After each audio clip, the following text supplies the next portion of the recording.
नमस्कार विद्यार्थी मित्रांनो, पुन्हा एकदा आपल्या या यूट्यूब चॅनलमध्ये आपलं सर्वांचं स्वागत आहे. विद्यार्थी मित्रांनो, मागील लेक्चरमध्ये आपण बेसिक कन्सेप्टचा अभ्यास केलेला आहे.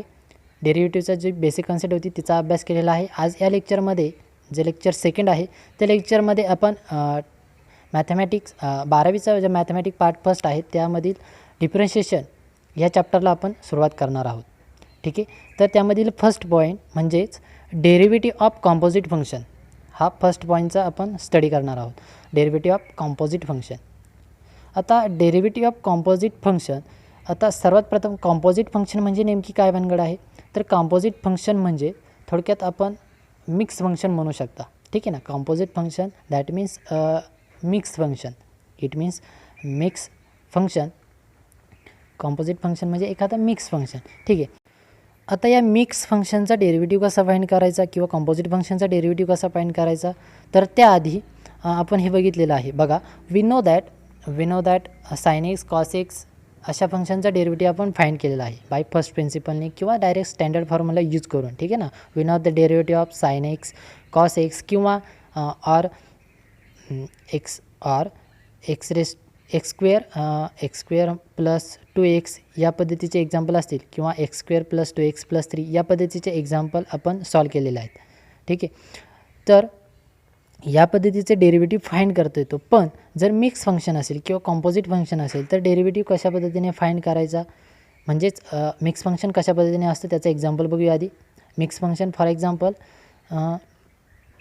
सपोज 5x³ प्लस 2x आणि ब्रॅकेट पॉवर 4 अशा पद्धतीचे एक्झाम्पल आहे. किंवा सेकंड एक्झाम्पल साइन x³. ठीक आहे, साइन ऑफ x³ असं एक फंक्शन आहे आणि याचा डेरिव्हेटिव्ह आपल्याला फाइंड करायचा. तर मग या फंक्शनचा डेरिव्हेटिव्ह कसा फाइंड करायचा, तर या फंक्शनचा डेरिव्हेटिव्ह फाइंड करण्यासाठी कॉम्पोजिट फंक्शन म्हणजेच एक थेरम आहे. ठीक आहे ना. या कॉम्पोजिट फंक्शन आहे, मिक्स फंक्शन आहे आणि याचा डेरिव्हेटिव्ह कसा फाइंड करा त्यासाठी एक थेरम आहे. तो थेरम आधी बघून घेऊया. तर थेरमचं स्टेटमेंट आधी बघूया. Now let's study this composite theorem, right? Now let's study this theorem. पहिल्यांदा आपण त्या थेरमचं स्टेटमेंट बघून घेऊया. Theorem, if y is equal to f of u. ठीक आहे. थेरम व्यवस्थित लक्षपूर्वक समजून घ्या. If y is equal to f of u is differentiable function of u y is equal to f of u is a differential function of u and u is equal to g of x is a differentiable function of x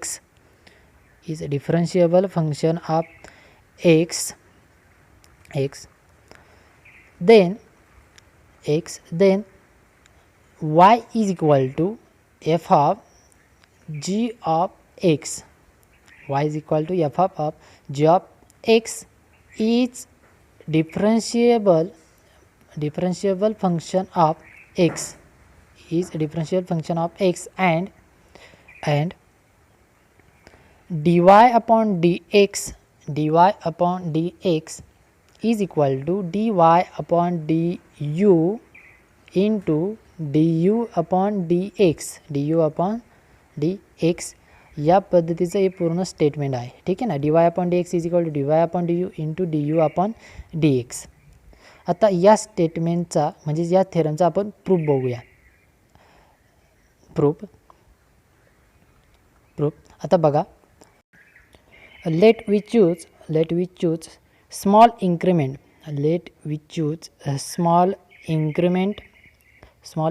of y u x. ठीक आहे ना. कारण आपल्याकडे 3 elements आहेत. Suppose एकचा small increment आहे delta x. ठीक आहे. Suppose delta x be the small increment of x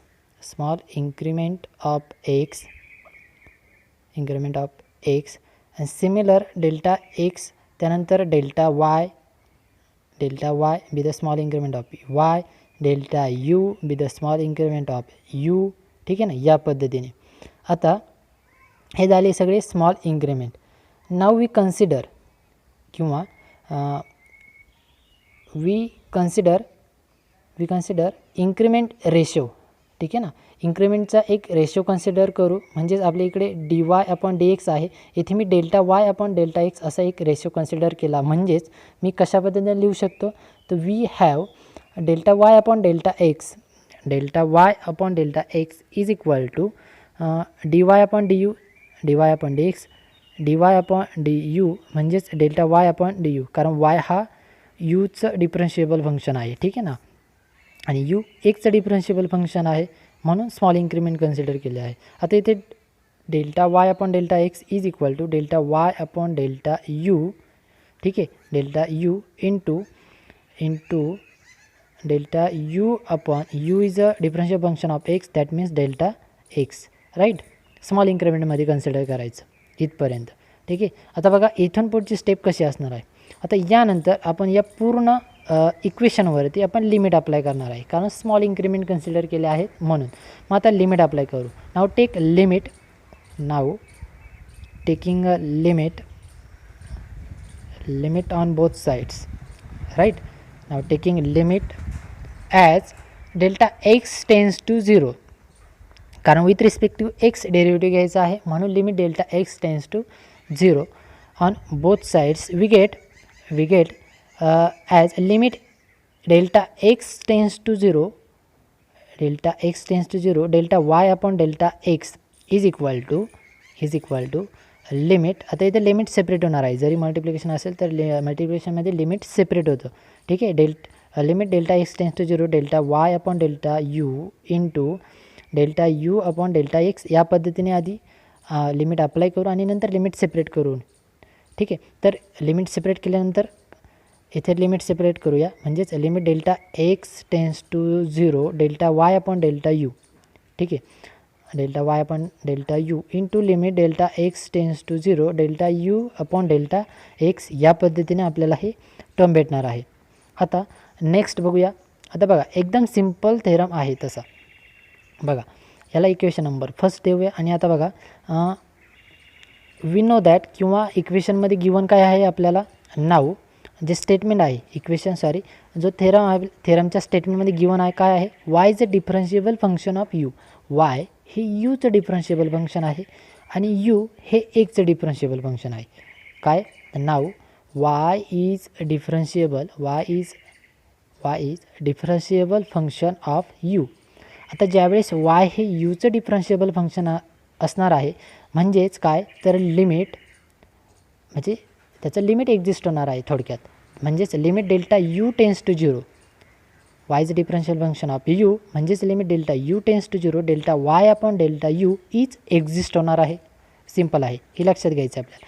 similar बघा, म्हणजेच ही टर्म एक्झिस्ट होणार आहे, delta y upon delta u ही जी टर्म आहे ना आपली स्मॉल इन्क्रीमेंटची, ती टर्म एक्झिस्ट होणार आहे लिमिटची, त्यानंतर ही एक्झिस्ट होणार आहे. सिमिलरली जे यू फंक्शन आहे बघा इथे, म्हणजेच इथे u is equal to g of x is differentiable, म्हणजे यू हे कोणाचं डिफरन्शियल फंक्शन आहे तर एक्सचं डिफरन्शिएबल फंक्शन आहे, ठीक आहे. म्हणजेच u is a differentiable function of x. आणि सिमिलर जसं वरती लिहिलं तसंच आपण या टर्मचं सुद्धा लिहिणार आहे, म्हणजेच कसं y is a differential function of u, that means limit differential function of x आहे, म्हणजे delta x tends to 0 delta u upon delta x, ठीक आहे. Limit delta x tends to 0 delta u upon delta x, right, is exist. ही टर्मसुद्धा exist होणार आहे, ठीक आहे. आता दोन्ही टर्म एक्झिस्ट झाल्या, y is a differential function of u आणि u is a differential function of x, that means नाव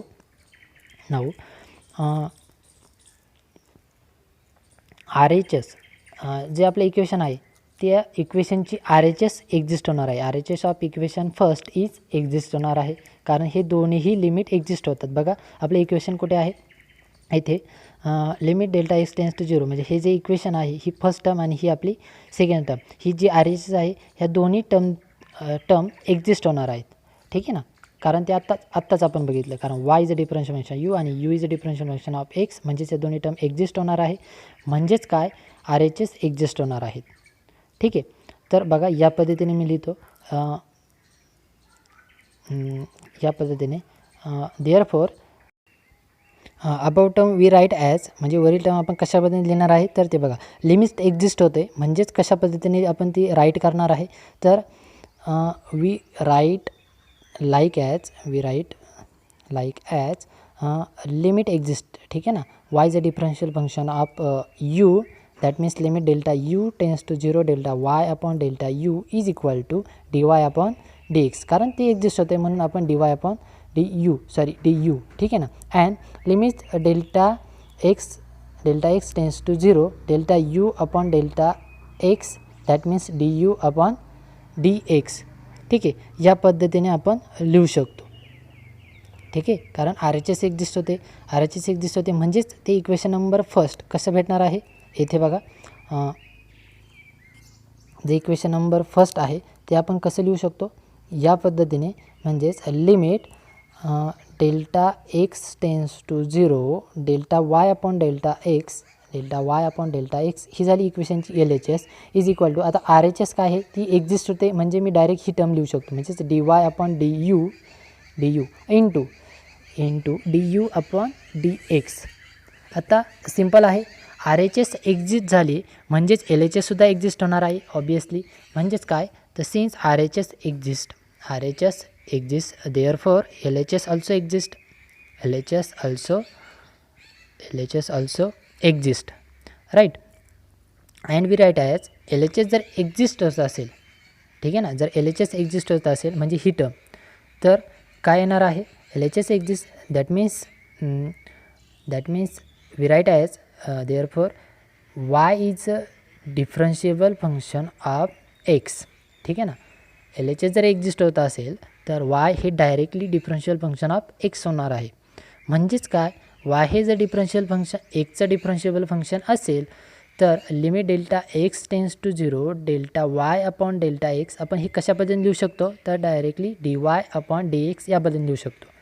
म्हणजे ही झाली आपली LHS dy अपॉन dx. आणि देअरफॉर हे दोन इक्वेशन dy अपॉन dx आणि वरील इक्वेशन घेऊन आपण या पद्धतीने लिहू शकतो. म्हणजेच dy upon dx is equal to dy upon du, ठीक आहे, du into du upon dx, ही टर्म du अपॉन dx या पद्धतीने आपल्याला इक्वेशन भेटणार आहे, ठीक आहे. अशा पद्धतीने हा पूर्ण आपल्याला ही स्टेटमेंट भेटणार आहे. आणि दिस इज कॉल्ड चेन रूल. याच थेरमचं नाव म्हणजेच चेन रूल आहे. व्यवस्थित हा थेरम आपल्याला लक्षात ठेवायचा आहे कायमस्वरूपी, ठीक आहे. तर अशा पद्धतीने या पूर्ण थेरमची ही कन्सेप्ट होती, हा चेन रूल होता, ठीक आहे. पुन्हा एकदा आपण याची एकदा रिव्हिजन करूया, म्हणजे इन शॉर्ट आपण कसा हा थेरम आहे तो बघूया, ठीक आहे. एकदम सिंपल आहे बघा. म्हणजे बघा, y is equal to f of u असं एक फंक्शन आहे. y is equal to f of u म्हणजेच काय, y हे यूचं डिफरन्शिएबल फंक्शन आहे, ठीक आहे. आणि जे सेकंड फंक्शन आहे म्हणजे u is equal to g of x, म्हणजेच काय तर u हे एक्सचं डिफरन्शिएबल फंक्शन आहे. y हे यूचं आणि u हे एक्सचं डिफरन्शिएबल फंक्शन आहे, ठीक आहे. तर u या पद्धतीने, आणि म्हणजेच आपण कसं लिहू शकतो त्यास तर डायरेक्टली y हे एक्सचं फंक्शन असणार आहे. म्हणजेच काय तर y is equal to f of यूच्या ऐवजी जी ऑफ एक्स लिहू, म्हणजे या पद्धतीने जी ऑफ एक्स, ठीक आहे. y is equal to f of g of x या पद्धतीने. आणि हे झालं कॉम्पोजिट फंक्शन, ठीक आहे ना. आणि या कॉम्पोजिट फंक्शनचं डेरिव्हेटिव्ह कसं फाईंड करायचं, देन dy अपॉन dx, ठीक आहे ना. y हे u हे एक्सचं differential function, that means y हे डायरेक्टली कोणाचं डिफरन्शियल फंक्शन असणार आहे तर एक्सचं, ठीक आहे ना. म्हणजेच dy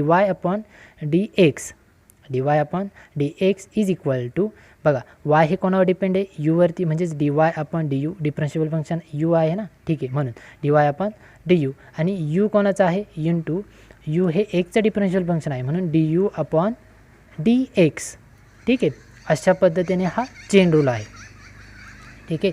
अशा पद्धतीने या पूर्ण लेक्चरमध्ये कॉम्पोजिट फंक्शन किंवा चेन रूलची कन्सेप्ट आज आपण या लेक्चरमध्ये बघितली. तर ही व्हिडिओ तुम्हाला नक्की समजलेली असेल. जरी समजली नसेल तर व्हिडिओ पुन्हा एकदा केअरफुली बघा, म्हणजे ती तुम्हाला समजली जाईल. आणि हो, व्हिडिओ आवडल्यास नक्की लाईक करा, शेअर करा आणि चॅनलवर नवीन असाल तर चॅनलला जरूर सबस्क्राईब करा. तर भेटूया पुढील लेक्चरमध्ये. तोपर्यंत धन्यवाद.